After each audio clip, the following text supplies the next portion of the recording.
ko'pchilikning katta muammosi bor. Domla, yaxshi qiz topish juda qiyin bo'lib qoldi. Shundaqami?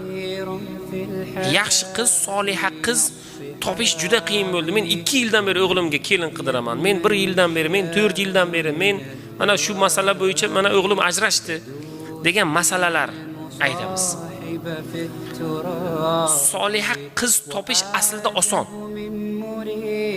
Agar siz solih bo'lsangiz, farzandingiz solih bo'lsa, soliha qiz topish juda oson.